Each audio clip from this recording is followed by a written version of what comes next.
This podcast is sponsored by Talkspace. You know when you're really stressed or not feeling so great about your life or about yourself? Talking to someone who understands can really help. But who is that person? How do you find them? Where do you even start? Talkspace. Talkspace makes it easy to get the support you need. With Talkspace, you can go online, answer a few questions about your preferences, and be matched with a therapist. And because you'll meet your therapist online, you don't have to take time off work or arrange childcare. You'll meet on your schedule, wherever you feel most at ease. If you're depressed, stressed, struggling with a relationship, or if you want some counseling for you and your partner, or just need a little extra one-on-one support, Talkspace is here for you. Plus, Talkspace works with most major insurers, and most insured members have a $0 copay. No insurance? No problem. Now get $80 off of your first month with promo code SPACE80 when you go to Talkspace.com. Match with a licensed therapist today at Talkspace.com. Save $80 with code SPACE80 at Talkspace.com.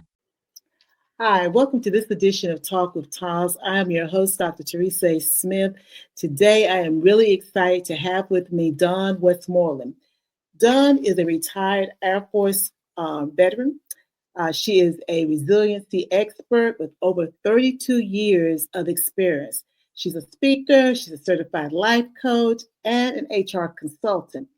Dawn's whole focus is empowering organizations to build stronger, more resilient leaders and teams. She has been recognized by activist Erin Brockovich and trusted to speak to senators on workplace safety. Dawn is also the author of The Empowered Whistleblower, and a sought after advocate for transformation through adversity. Dawn, welcome to my show today. Dr. TAS, I'm so honored. You're always inspiring me and inspiring others with your show and your work and your mission. Thank you. Thank you, Dawn.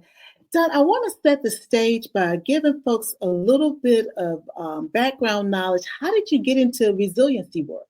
Could you share that with us? Well, if you'd asked me when I was a kid, would I be doing resiliency speaking, coaching, writing, content, I would be like, no way. I grew up very quiet, very shy, very introverted, and went through a lot of different traumas and such.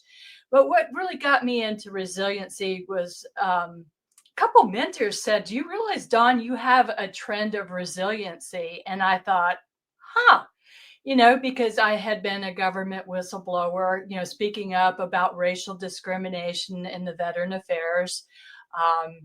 At the time, this would be about 12 years ago, there were about 5 Black employees and about 500 white employees. And I'm like, okay, I know what's going on.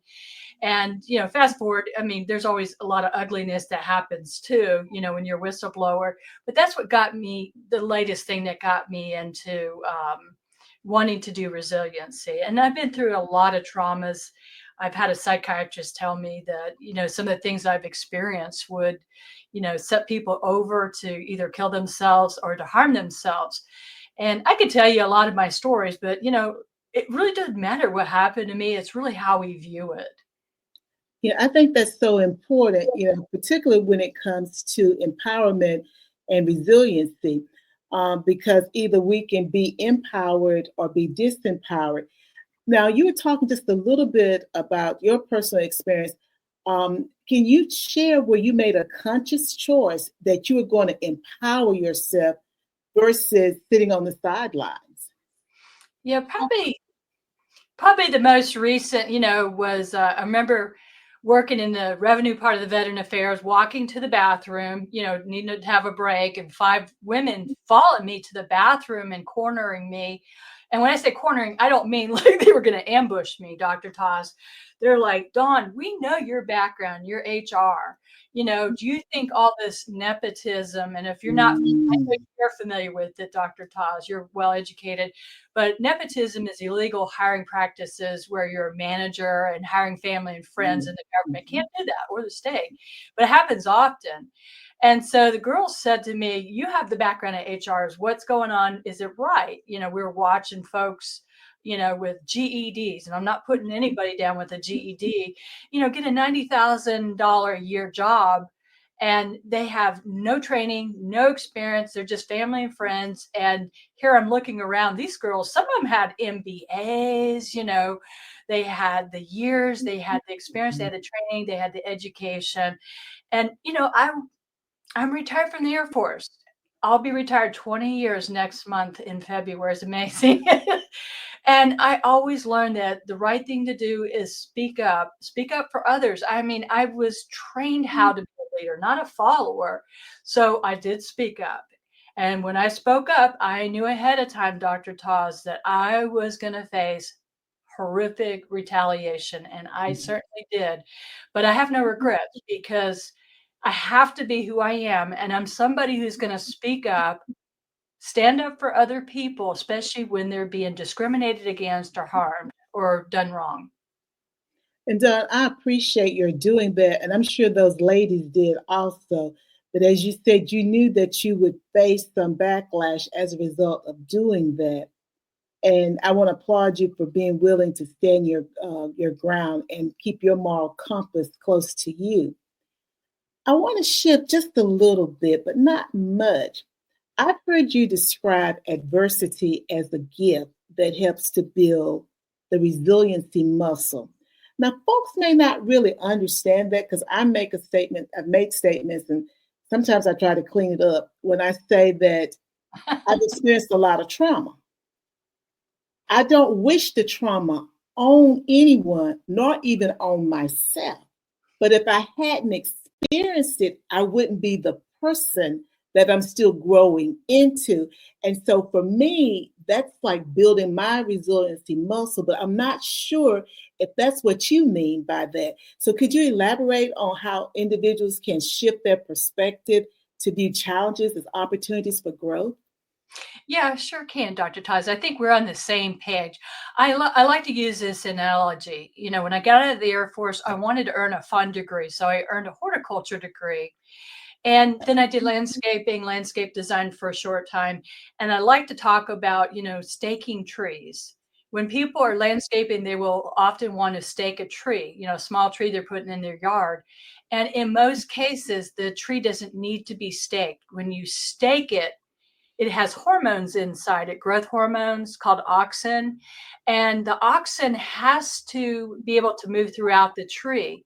And it does that when adversity, weather, the wind, the rain, everything's beating this tree up and, is going every which way. But that auxin is spreading throughout the tree and it's making it actually stronger and a better caliber. Now, it's like us. If everything was perfect, Dr. Taz, would we grow from it? No. So I talk about, the things that happen to us, good and bad, can all really empower us. And it is a mindset. And you know that. Mm-hmm. Absolutely. And I love that analogy. As you said, staking the tree, we're thinking we're helping the tree, but we're actually hurting the tree. You're hurting the tree because the auxin is staying right where it's at. It's not moving throughout. And then you have a weak tree and then you wonder why the tree breaks or, isn't healthy. It's all part of nature. And I think it's the same way with us too. Oh, I agree. And I love that analogy. Now, I know you've done the workplace safety and you've done a lot of advocating. I think I read somewhere that you were even speaking with Senator Bernie Sanders. Mm-hmm. What were some of the key lessons that you learned from addressing workplace safety and respect? What were some of the key lessons that you learned? Key lessons that I've learned about safety? Workplace safety. Mm-hmm. Well, the thing is that every employee, and I'm an HR person, right? Every employee has to feel psychologically safe in the workplace.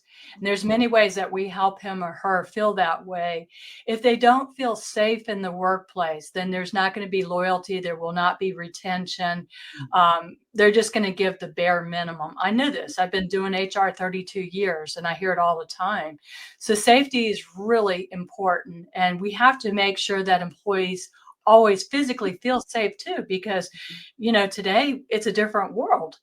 We have active shooters, we have violence, we have people who think they have the right to have free speech about any subject, even hateful subjects that instigate fights and such. So we, as leaders, you can't be a manager. You have to not only run your business, but you also organization. You also have to take very good care of the people. And that's something I learned way back in the Air Force by this little retired Air Force chief. He taught me so much. Take care of the people, take care of the mission. And I like that because when you take care of the people and Yeah. take care of the mission, but in my mind, when you take care of the people will help you take care of the mission. Yep. And that is so important. Now, in your book, The Empowered Whistleblower, you tackle some tough workplace issues. What advice would you give to folks who might be feeling stuck or silenced because of a toxic work environment? Okay. I've worked with a lot of clients and I've even worked with employers. And sometimes people think, oh, that book was written for employees. Yes, it was. But my clients, my employers, the companies, I also give them the book. And I'm like, this will keep you out of a lot of trouble. Yes. Yes. So now, Dawn, as I think about all the work that you've done, and you just mentioned leaders, and I know that you're a resilient speaker, you're a leadership trainer. What are maybe the most common leadership pitfalls that you've encountered? And how do you guide leaders toward emotional intelligence? Because you just spoke about the importance of psychological safety. We know physical safety in the workplace is important, but psychological safety, and when I think about creating that psychologically safe space for an employee, emotional intelligence of the leader is going to be important. So, how do you? What are some of the most common leadership pitfalls, maybe that you've encountered as a result as it relates to leaders and how they are guiding and leading their employees? Well, I was in the Air Force 20 years where authoritative leadership is probably very appropriate most times. Mhm. And what I see a lot of the employers out there, they run with their ego, but it's also fear. And they're afraid to show people, who they really are. And all of us have strengths and talents and gifts, but we also have weaknesses. So I would say the biggest thing is the ego trap and just hiding behind that position, that title. And that does not make you a leader, it makes you a manager. I'd say Mhm. that's probably the biggest pitfall. So many times people get out there and they get promoted just because it's their time to get promoted. But if they don't have the mentoring and the desire to lead, to authentically be a servant leadership, to be approachable, to get out there. I mean, I'll share with you, Dr. Taz. I mean, Chief Kelly, who's one of the highest enlisted Air Force members, one of the best mentors I ever had. He was first there at the work. He walked around. He knew that somebody, was going to have a baby, that somebody just had puppies. But yet you would walk over hot coals to this man because he cared about everybody. He knew something about every single person, but he also expected and had high standards and expected it out of us. And I mean, I would have done anything for this man because I just loved him. He cared about me. He knew of the problems I had going on at the time. He knew my successes, and he was the last one to leave. He set such a good example. First to arrive, knows something about everyone, and then the last person to leave. Mm-hmm.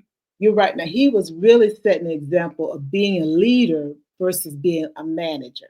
Mm-hmm. Absolutely. Now, Dawn, you have been in the HR arena for over 32 years that Yes. you've been doing this work, and I know that you have worked with individuals and organizations. What what is your approach to resiliency building or conflict resolution? Because I know that there are folks who are going to be listening to this who are in need of services.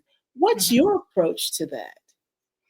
Okay, if it's an employee, sometimes it can be simple as, offering coaching services. Because as you know, Dr. Taz, we all have personal power, and sometimes we just need a coach to come in and show us, to help us. And a coach doesn't come in and say, okay, Sam or Betty, do this, and now do this, and now do this. That's a consultant, and I do Mhm. consulting work.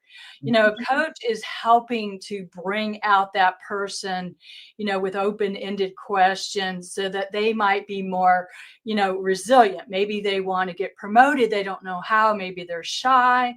Maybe they're having conflict. And as far as conflict resolution, I've been trained as a mediator. And of course, I've worked employee labor relations and have a strong background in that. And, I hate the word disciplinarian, but I was the first sergeant in the Air Force where we had to deal with lots of conflict too. And so a lot of the conflict is usually people not getting along. And I've done mediation before with them. I've done coaching. I have also done, Dr. Taz, consulting with the employer when it was appropriate to fire that person because Mhm. that she is not willing to change. Doesn't matter if they have a PhD. I wrote an article on this, and that they're very talented. They're making everybody miserable at work because they're arrogant and toxic and keeping people from sleeping well at night because they know they have to deal with this person. And there's Absolutely. a right way to fire somebody too. And that is important because if that's done the wrong way, then that jeopardizes that organization. So you have to be very careful with how the steps that you go through to release someone from their employment. So you've done a lot. I know you've done the coaching. I know you do mentoring. How do you, as a mentor, how do you pass these lessons that you've learned to the people that you work with? Well, I work for myself, so I don't really work with anybody, but how do I pass on mentorship? Well, I'm going to be The working. lessons that you've learned over the Oh, the years. lessons I've learned. The thing is that you've got to ask for help. And I'll be the first to admit I'm talking a lot about the Air Force, but maybe that's on my heart tonight. The thing is you've got to ask. And as a female in the Air Force, I was in 85 to 2005. When I went in, it was only 11% women in the Air Force. When I got out, it had doubled. And so it was very much a man's world. I got used to it. I liked it. I thrived in it, grew up with 7 brothers and stepbrothers. But the thing is that you got to remember that you're not weak. And that is, Dr. Taz, I'm confessing, it took over 50 years to realize that it's okay to ask for help. You don't have to do everything on your own. I always did, and I've always been very good at it and successful. But you can also burn out and crash. And when that happens, oh boy, it's not good. It's not good at all. And thank you, Dawn, for saying that because I think when we think some people think about resiliency, it's like you don't ask for help, that you don't need assistance. But like you said, that's the fastest way to burning out and crashing. And I So have done that. It's not fun. It is. It can take a long time to get your health back. oh, absolutely. And a friend of mine that we sort of joke about, we don't want bounce back 2.0. And I assured him we're not having bounce back 2.0 because my health is most important. And as Yes. you just said, it takes a long time to get it back. So being able to ask for help, that's a wonderful lesson that you are passing along to all of us. Now, Doug, I know that you, with your speaking engagements being free, because you got speaking engagement free through what time period? Through June 30th, I'm going to offer free speaking. Of course, I'll either do it virtual or in residence, and they can contact me, and I'm happy to tell them more about it. But my theme is, mostly around resiliency, but I can speak on HR matters, courage, resiliency. There's so many things I can speak on, even ethics. I love ethics. And that's important. Justice, love justice. Hmm. Well, Don, I can hear the excitement for all of these topics as you've been sharing with us during this segment. If I were to ask you, how do you see your work evolving? What would be your response? Where do you see your work going? And how do you see yourself helping people, particularly in 2025? I love that question, Dr. Taz. Well, the thing is, it's up to me to get out there. And I am a full time caregiver for my mom, who's almost 84 years old. So, I'm all about family, also about caring for myself. I've learned that the hard way, as I've confessed. What I would like to do is to be able to reach and impact more people positively through speaking. And then I, have a syndicated radio talk show that you were a guest on, and Mhm. awesome. To get out there, to educate, to inspire other people. Because, as you said, and it's my big words, we can either be empowered or disempowered every day, and it's up to us to choose. And it's okay. It's okay if we have a bad day. Now, I'll even say this: it's okay to leave a bad, toxic job if you're in a bad, toxic job. I don't care if you're the employee or the employer. There's nothing weak about finding a better space that's where you're respected. I agree, Dawn. You have left us with lots of nuggets. Um, Before I ask you how the audience can stay in touch with you and get your book, is there anything else that you would like to share before we tell them how they can get in touch with you? Because they may be interested in your services. Yeah. And thank you for this opportunity, Dr. Taj. You're the best. We're in a time of great division. It doesn't matter which political side you're on. We have lots of climate changes. We have a new administration that's changing things, which every administration does, to be fair. And the thing is, I'd like to leave the listeners with this: fear is not our friend. Let's not put fear out into the collectiveness. There's always something that you can do to be empowered. You can get along with other people, even if they're different. As I often say, I work with people who pray to different entities than I do. I brought up, believing in God. They eat differently. They vote differently. Their culture's different. And that's okay. That's what makes it such a rich world. If we can just tolerate, even if we don't understand, and embrace tolerance of other people, because they have just as much right as we do. I love that message. Dawn, fear is not our friend, and being able to embrace differences, cultures, et cetera, et cetera, et cetera, because we are all so different. And I think that I often like to say, even if we were raised by the same parents, we're still very different. And We if we are. can see it and hopefully accept it within our families, hopefully that will spread abroad and we'll be able to accept it throughout our society. So, Dawn, tell the audience how they can stay in touch with you or get in touch with you, and also where they can get your books. Well, I have a workbook, How to Stand Up to Workplace Bullying and Discrimination. It's very popular. It's been endorsed by psychologists and lawyers and employers. It's on Amazon. And I also have the original story. It's about an hour and a half read, The Empowered Whistleblower, about my experience with the Veteran Affairs and what I got out of it, because it really did empower me. And so to get a hold of me, I think LinkedIn's my favorite place to be. So I'm under Dawn Marie Westmoreland. And that's reach out, with my HR background. When people respond to me, I respond back pretty darn quickly. It's just my habit. Well, Dawn, and we appreciate your responding quickly, because with the areas of your expertise, people do need a response quickly. So we Yes, do they do. appreciate that. Dawn, again, thank you so much for being a guest on Talk with TAS. I have enjoyed being able to share your expertise with the audience, and I hope that you'll come back another time. Oh, what an honor. Thank you, Dr. Taz. Lovely, lovely person you are. Thank you. Thank you, Dawn, also. And of course, to my audience, again, make sure you reach out and follow Dawn Marie Westmoreland on LinkedIn. Her books are on Amazon. And remember, before you go taking care of somebody else, make sure you take care of yourself first. Bye now. Bye-bye.